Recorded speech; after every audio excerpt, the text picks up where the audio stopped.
Assalamualaikum warahmatullahi wabarakatuh. Bismillah, alhamdulillah, wa syukurillah, ala ni'matillah, la hawla wa la quwwata illa billah, amma ba'du. Anak-anakku semuanya, pada kali ini kami akan menyampaikan materi tentang mujahadah an-nafsi, husnudzan dan ukhuwah. Saya nama Pak Bucro, saya guru agama Islam ya.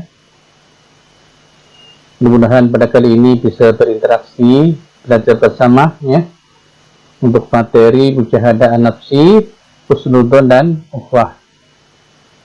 Kade yang akan disampaikan adalah terbiasa membaca Al-Quran, Al-Anfal, Al-Hujurat, ayat 10 dan 12, menunjukkan perilaku kontrol diri, prasangka baik, persaudaraan, sebagai penerapan surat Al-Anfal ayat 72, Al-Hujurat ayat 10 dan 12, kemudian menganalisis Al-Anfal ayat 72, Al-Hujurat ayat 10 dan 12, membaca Al-Quran surat Al-Anfal ayat 72, Al-Hujurat ayat 10 dan 12, kemudian mendemonstrasikan hafalan, menyajikan hubungan antara kualitas keimanan dan kontrol diri, prasangka baik dan persaudaraan sesuai Quran Al-Anfal ayat 72, Al-Hujurat ayat 10 dan 12.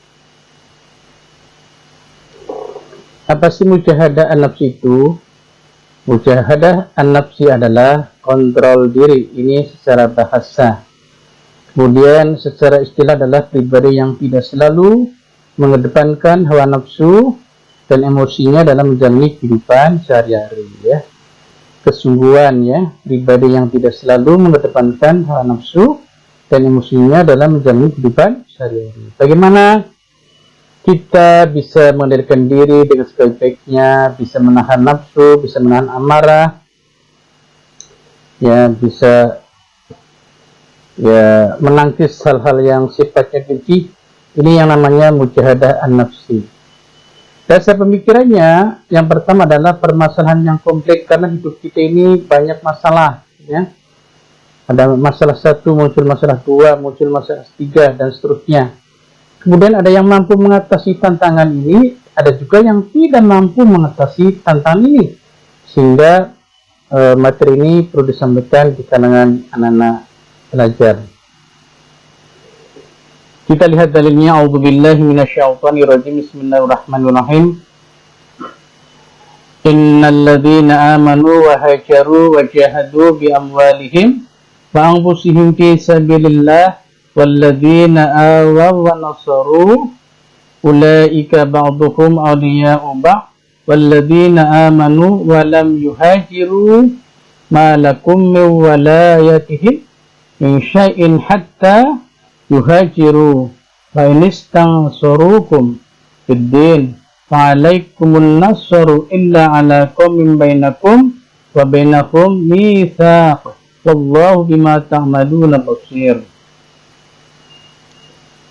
Kalau mau dibaca dengan tartil, Bismillahirrahmanirrahim. Innal ladzina amanu wa hajaru wa jahadu bi amwalihim wa anfusihim bi sabilillah walladzina awaw wa nasaru ulaika ba'duhum awliya'u ba'd والذين آمنوا ولم يهاجروا ما لكم من ولايتهم من شيء حتى يهاجروا وإن استنصروكم في الدين فعليكم النصر إلا على قوم بينكم وبينهم ميثاق والله بما تعملون بصير. صدق الله العظيم. Sesungguhnya orang-orang yang beriman dan berhijrah serta berjihad dengan harta dan jiwanya pada jalan Allah, dan orang-orang yang memberikan tempat kediaman dan pertolongan kepada orang-orang muhajirin, mereka itu satu sama lain lindung melindungi. Dan terhadap orang-orang yang beriman tetapi belum berhijrah di jalan Allah, maka tidak ada kewajiban sedikit pun atas melindungi mereka sebelum mereka berhijrah Tetapi jika mereka meminta pertolongan kepadamu dalam urusan pembelaan agama Allah, maka kamu wajib memberikan pertolongan kecuali terhadap kamu yang telah ada perjanjian antara kamu dan mereka. Dan Allah Maha melihat apa yang kamu kerjakan. Di sinilah kita terlihat harus belajar kontrol diri, sabar dalam menghadapi permasalahan.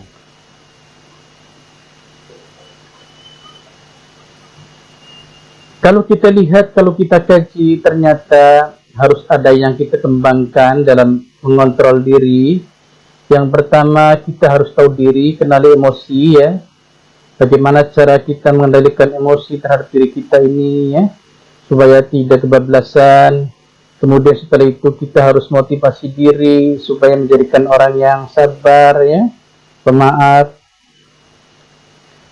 Kemudian menjadikan orang yang berempati, orang yang senang menolong orang lain ya. Kemudian dikembangkan juga potensi bakat yang ada pada diri kita supaya kita bisa bermanfaat di sisi orang lain ya. Kemudian juga kita harus bisa membina hubungan antar sesama manusia sehingga kelima ini harus bisa menyatu dan yang harus dikembangkan untuk hidup bermasyarakat. Apa sih manfaat mujahadah an-nafsi? Yang pertama adalah tidak mudah marah ketika menghadapi masalah, terhindar dari nafsu amarah ya, lawamah, nafsu birahi, banyak teman, tenang istiqomah ketika menghadapi apapun yang dihadapinya, tekanan batin lebih stabil, tidak mudah terprovokasi, tidak sombong, kecerdasannya emosionalnya yang tinggi, kecerdasan emosional yang tinggi, berbudi pekerti yang luhur. Ini adalah orang-orang yang pandai mengontrol dirinya, yang namanya manfaat daripada mujahadah an-nafsi.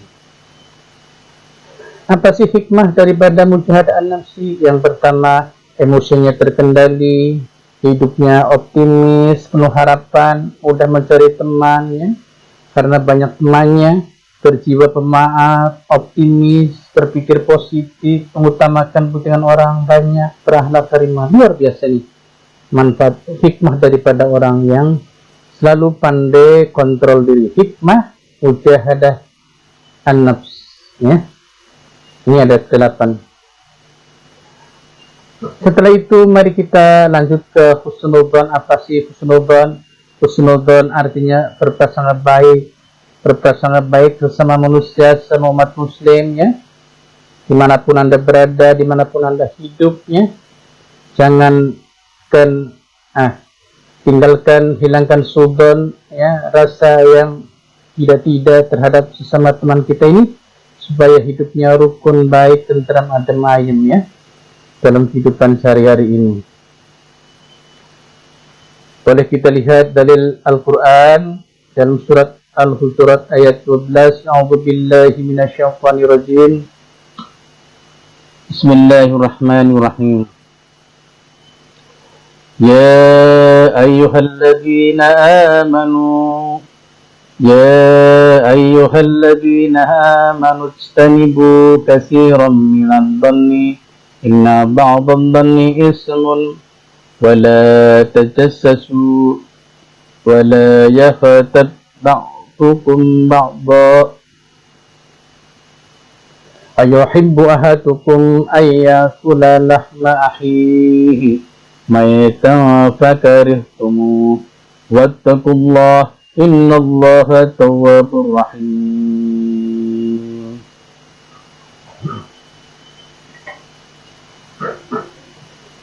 Yuk mari kita ulang lagi. A'udzu billahi minasy syaithanir rajim. Bismillahirrahmanirrahim. Ya ayyuhalladzina amanu ijtanibu katsiran minadh dhanni inna ba'dadh dhanni ismun wa la tajassasu wa la yaghtab ba'dukum ba'dha ayuhibbu ahadukum ayyakula lahma akhihi maytan fakarihtumu wattaqullah innallaha tawwabur rahim. Yuk mari kita ulang lagi. A'udzu billahi minasy syaithanir rajim. Bismillahirrahmanirrahim. Ya ayyuhalladzina amanu ijtanibu katsiran minadh dhanni inna ba'dadh dhanni ismun wa la tajassasu wa la yaghtab ba'dukum ba'dha ayuhibbu ahadukum ayyakula lahma akhihi maytan fakarihtumu wattaqullah innallaha tawwabur rahim. Wahai orang-orang yang beriman, jauhilah kebanyakan purbasangka, kecurigaan, karena sebagian dari purbasangka itu adalah dosa, dan janganlah mencari-cari keburukan orang, dan janganlah mengunjungkan satu sama lain. Adakah seorang di antara kamu yang suka memakan daging saudaranya yang sudah mati? Maka tentulah kamu merasa jijik kepadanya, dan bertawakallah kepada Allah. Sesungguhnya Allah Maha Terima Taubat Lagi Penyayang. Kalau kita kaji di sini, yang pertama, jangan saling prasangka atau curiga, ya, karena prasangka itu adalah merupakan dosa. Jangan sekali-kali mencari keburukan orang, dan jangan sekali mengunjingkan satu sama yang lain, karena itu adalah dosa.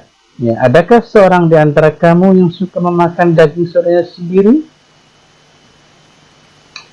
Tentu kamu merasa jijik padanya. Jadi berbuat itu juga harus jijik. Karena apa? Merupakan suatu dosa. Apa sih manfaatnya? Manfaat daripada husnuzan adalah mendapatkan pahala di sisi Allah Subhanahu wa taala, ya. Karena kita selalu bersangka baik kepada Allah, berprasangka baik kepada sesama manusia, kepada teman, ya. Berprasangka baik kepada sesama muslim, ya. Kemudian yang kedua, menjadi orang yang berakhlak terpuji. Kemudian yang ketiga, menjadi orang yang bersih jiwanya. Dan yang keempat, kebaikannya menjadi ibadah dari Allah Subhanahu wa taala. Ini manfaat daripada husnuzan.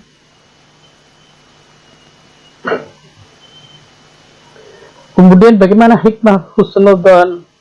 Yang pertama, mendapatkan syafaat dari Allah Subhanahu wa taala atas izin Allah, mendapatkan syafaat dari Muhammad, mendapatkan syafaat dari Nabi Muhammad SAW atas izin Allah Subhanahu wa taala, ya.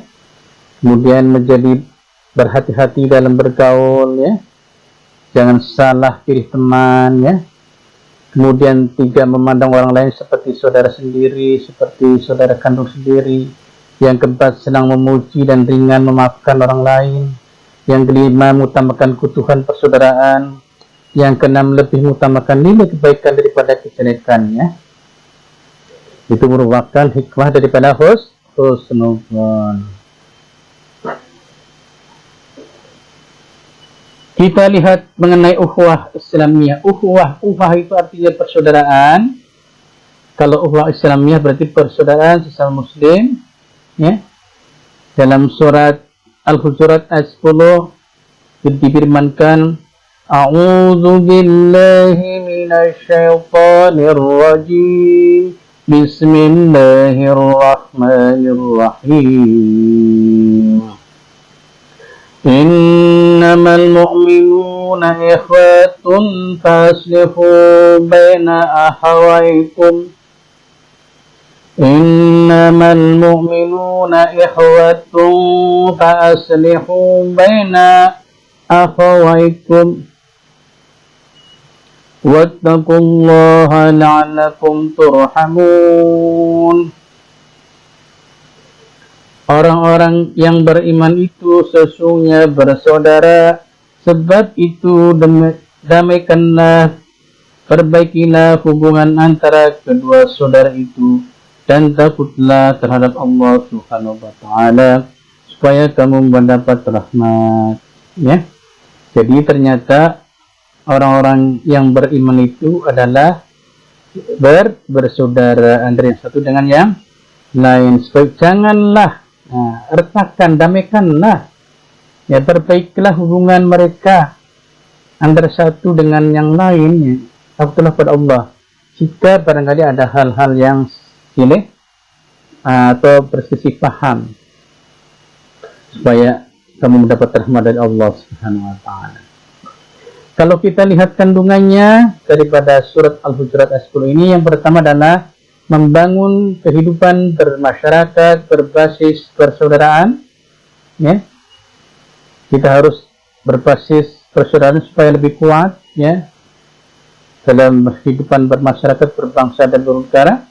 Kemudian setiap orang Islam bersaudara, pasti wajib, tidak boleh saling gontok-gontokan, saling musuh-musuhan.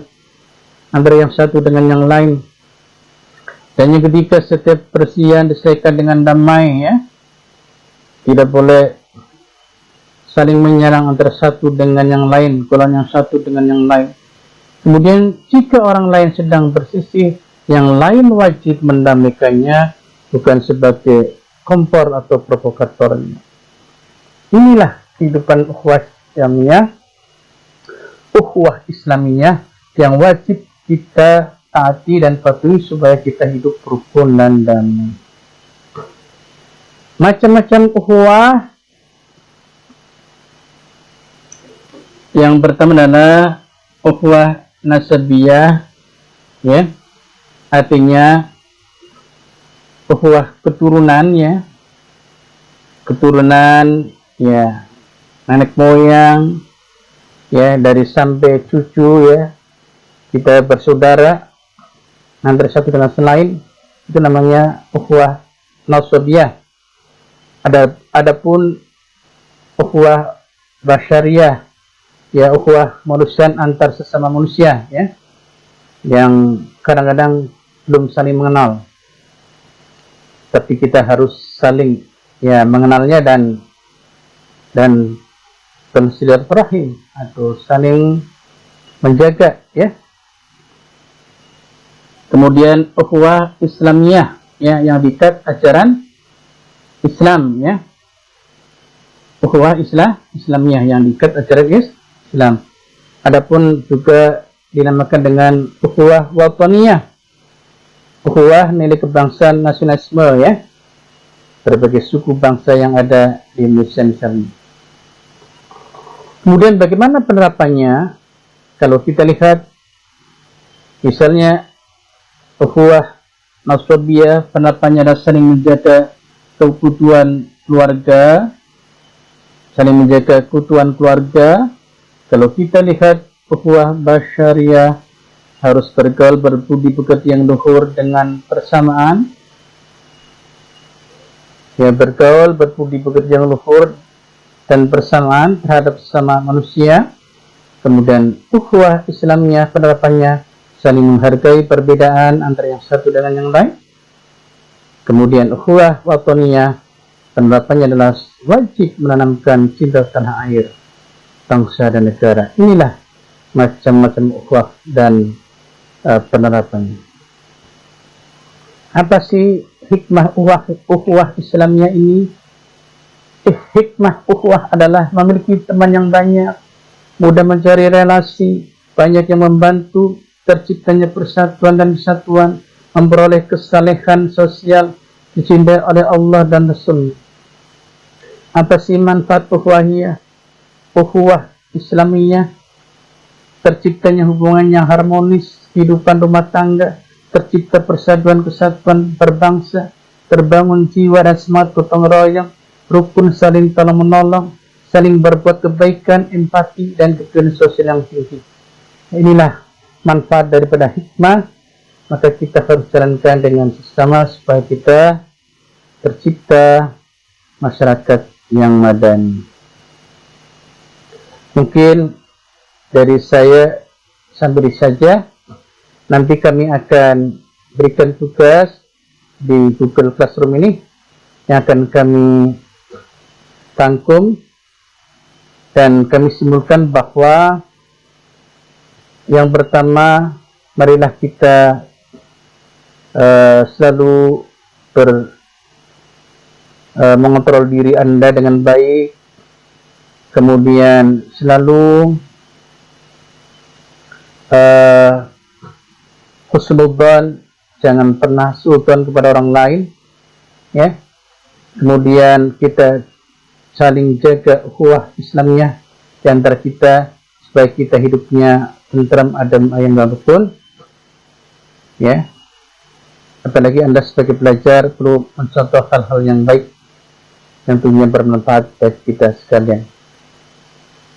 Sekali lagi, sebagai evaluasi saya akan berikan tugas, nanti Anda kerjakan, kemudian Anda tulis pakai tangan, kemudian diupload di Google, ya, Google Classroom maksud kami, dan akan kami evaluasi dan kami nilai nanti. Demikianlah atas perhatiannya. Assalamualaikum warahmatullahi wabarakatuh.